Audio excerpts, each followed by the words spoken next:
Early in the morning, before most players arrive, sections of a golf course often contain clusters of geese spread across the grass. Some birds stand upright and scan the surroundings. Others move slowly across the fairway, lowering their heads to graze. The distribution is not scattered randomly. Groups tend to concentrate in open areas, where the grass is short and visibility extends across a wide field. The pattern appears repeatedly across different courses and seasons. Large numbers of geese gathering on maintained turf. This gathering behavior reflects the way the landscape shapes feeding efficiency and risk management at the same time.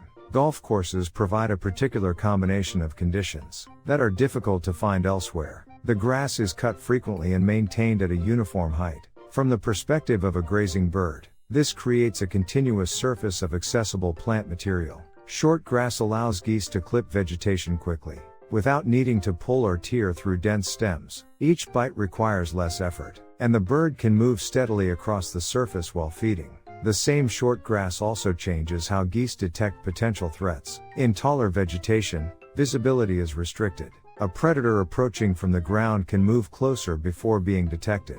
On a golf course, the open fairway creates long lines of sight in multiple directions. A goose lifting its head from grazing can scan a wide area without obstruction. This visibility reduces the time between detection and response, allowing the group to react earlier to disturbances. Group size becomes important within this open environment. When geese gather in large numbers, individual birds spend less time scanning and more time feeding. While some individuals keep their heads raised and monitor the surroundings, others continue grazing. The distribution of attention across the group lowers the cost of vigilance for each bird. Large groups therefore maintain feeding efficiency, while still maintaining awareness of the environment. Water access is another constraint shaping where geese settle. Many golf courses contain ponds or small lakes integrated into the landscape. These water features provide resting areas and escape routes. If a disturbance occurs, geese can move quickly toward the water, where their mobility increases and most ground predators cannot easily follow.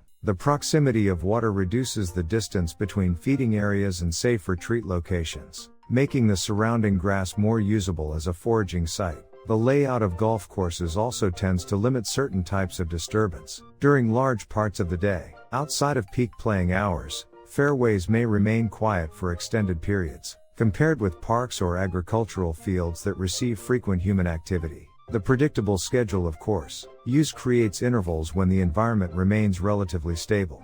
Geese respond to these intervals by concentrating feeding activity. When interruptions are least frequent, food quality on maintained turf also plays a role. Fertilized grass produces young shoots that regrow quickly after mowing. These shoots contain higher moisture and nutrient content than older, fibrous grass found in unmanaged areas. For grazing birds that rely heavily on plant material, this difference affects how much energy can be gained from a given amount of feeding time. The consistent regrowth of turf means the same areas can remain productive for long periods. Alternative environments often present different trade-offs. Natural wetlands provide water and cover, but may contain taller vegetation that slows feeding. Agricultural fields may offer food at certain times of year, but change rapidly after harvest or planting. Golf courses, by contrast, maintain stable grass conditions across many months. This stability allows geese to return repeatedly to the same locations, without needing to search for new feeding grounds. Movement patterns across the course often reflect this stability.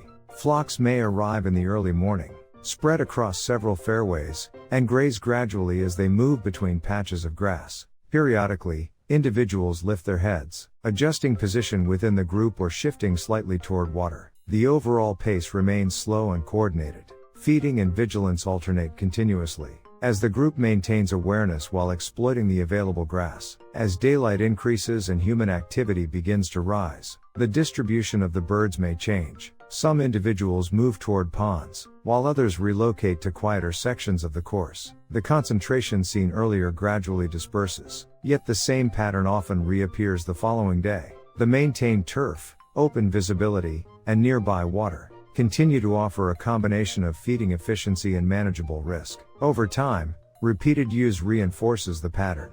Geese return to environments where previous foraging produced reliable results, and where threats could be detected early. Golf courses, through their design and maintenance, unintentionally provide these conditions. What appears as a large gathering of birds on a fairway is the result of many small decisions shaped by grass structure, visibility, water access, and the balance between feeding and safety.